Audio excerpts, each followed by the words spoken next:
What's up, gang? I'm Jaden Fine, owner and operator of Big Time Baseball here in the North Dallas area. I appreciate you watching this video. Sorry for the little delay in content. This facility that I'm in right now is mine, that I own it. It's Big Time Baseball. It's in beautiful Ponder, Texas, close to the North Dallas area, Denton, Argyle area. If you're around here, go to www.bigtimebaseballtx.com for information about lessons, for information about online training, for information about how to get in this place. It's sweet. We got a weight room, we got a cage, 6 lanes. It's beautiful. Very blessed to be here. We're going to hit tracks coming in this week.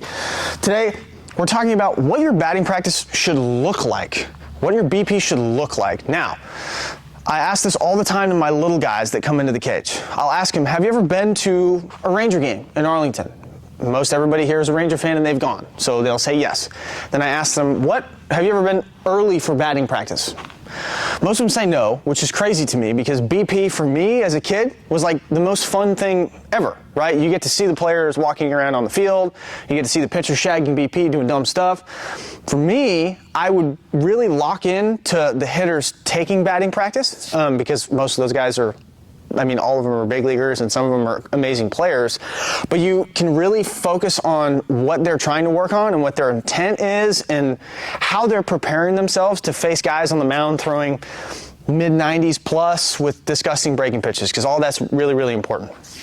For me, breaking up your batting practice is super, super important, and it is basically the foundation for how your swing is going to work and how you're going to move in order to prepare yourself for the game. So the first thing that's really important is like where you're taking batting practice or where you're hitting. If you're hitting off a tee in your garage, you can still kind of work a plan around that. Ideally, I'm talking about if you're in a cage before a game, if you have a BP thrower or whatever, but I'll try to generalize it as much as possible to help as many people as possible. Most of the time, guys are going to start on the tee. That's fantastic. For me, you can't take all your batting practice on the tee because the ball's not moving, right? Especially if you have the option of having a teammate flip to you or having a coach throw your batting practice, or best case scenario, if you have a machine pregame, that's going to be the best tool for you, I think, because that's going to prepare you the most to see in-game pitching. But for me, I would take a couple swings off the tee, I would get loose before I got into the cage, and then I would use that time on the tee to kind of shape my barrel to different pitches in the strike zone, right? So I'd take a couple middle, probably 3 or 4, hitting the ball low line to the back part of the net. Then I'd work outer third of the plate, thinking top backspinning line drives to the opposite field side of the field. Making sure you're doing the little things right, like feeling your rhythm, feeling your load, feeling yourself getting into the ground into a nice stack position, working on getting to the top part of the baseball, staying level with the shoulders, getting a good turn and getting to a good finish. Very simple. Probably take 8 to 10 swings there. Moving back to flips. Hopefully you have somebody to flip to you, doing front flips, with the L screen, all that stuff. With flips is when you're going to do your drill work, right? So if you have drills or things that get you dialed in with your move, with your turn, getting you into the ground, getting your bat path dialed in, that's where that comes into play, right? So figuring out what drills work for you and figuring out what drills and what thoughts and what cues get you prepared to play in the game is very, very important. Now, if you're moving back to overhand BP or the machine at that point and you're trying to work on your drills there, a little too late, right? The flips are amazing because flips are very low intensity. It's very consistent, right? Nobody's going to try to strike you out during flips. So that's when you got to dial in your move, right? Get yourself moving good, get your foundation strong to add that extra velocity, add that extra spin to make it harder to prepare yourself to play in the game, if that makes sense. I would take a round or 2 with each cue or each drill to get you moving good. Then I would take a regular round, no drills, no bands, nothing. Just to get yourself feeling good and getting yourself to a place where you're ready to move back to see a little more velo, to see an arm, to see a machine. Ideally, if you have somebody to throw your batting practice, that would be best case scenario, right? So the third part of that progression is moving back and having your guy throw BP. Now, this is where the more game-like feel kind of comes into play. First round of BP. And again, I ask this to my little guys all the time. if you've seen Major League batting practice, what does their first round of batting practice look like? I'll tell you what it doesn't look like. Launching pull side homers the first 5 swings of batting practice. If you go to a big league game, they're not doing that, right?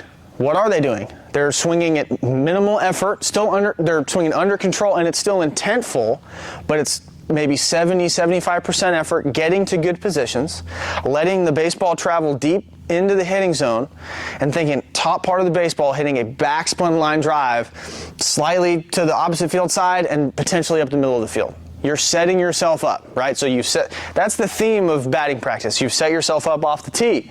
You're setting yourself up off of front flips. Same thing when you're going into your overhand regular BP work, especially those big leaguers on the field. First round of BP, they're thinking let ball travel, hit ball on a low backspin liner to the opposite side of the field. Boom. Second round, a little bit more intent. Still under control, but they're probably swinging at an 8.5 out of 10 effort level, catching the baseball a little bit further out in front, starting to drive the baseball to the middle part of the field. No homers yet.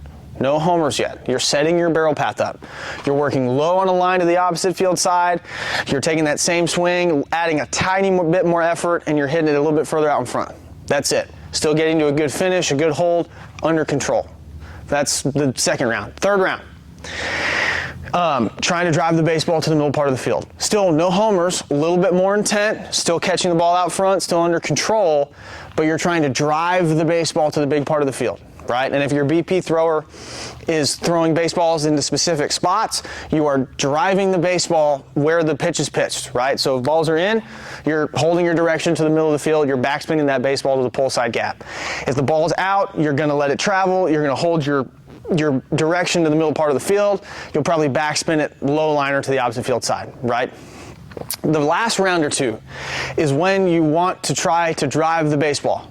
That is the only time where you try to hit homers. And when I say try to hit homers, I'm talking about hitting balls on a low line through the center field wall to the middle part of the field.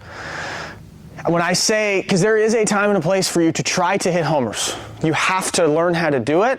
And if you're not trying to drive the baseball in BP, how do you expect to drive the ball in the game? It's not going to work. It's going to be hard to translate it. So you have to work on it during batting practice. But if you're trying to launch homers pull side and you're not moving correctly and you're not getting to the positions that you established earlier on in batting practice, it's not productive, right? That's why I say homers on a low line to the center field wall. That way you're holding your direction, your barrel's getting through the middle of the field, and if you catch it right, if you're taking a good swing with good direction, right, and your barrel's moving to the middle of the field, and you catch a ball out front, you're gonna hit it to the pull side, but with backspin. I tell my guys all the time, homers are accidents. Home runs are accidents. And that's the best type of homer, right? Because you're setting your direction to a specific spot, your energy's moving to the big part of the field, and because of that, the result of that, the residual, is you're hitting a homer. Finally, after overhand BP, if you have an opportunity to get on a machine and see some velo, that would be best case scenario. See some velo, get on a fastball, do some walk-up drills, seeing velocity, getting on a gross curveball to prepare yourself to see that spin into a game. And obviously if you're at a higher enough level, you have a scouting report of what the pitcher's going to throw. Set that machine up to make it look like pitches in the game that you're going to potentially see. And then at that point, it's game mode. Be an athlete, be athletic, compete. At that point, you're not thinking mechanically, especially there and into the game. And that's basically it. If you want to do that in BP, you're going to rate. Like I said, no homers early on in BP, setting yourself up from T-ball 1.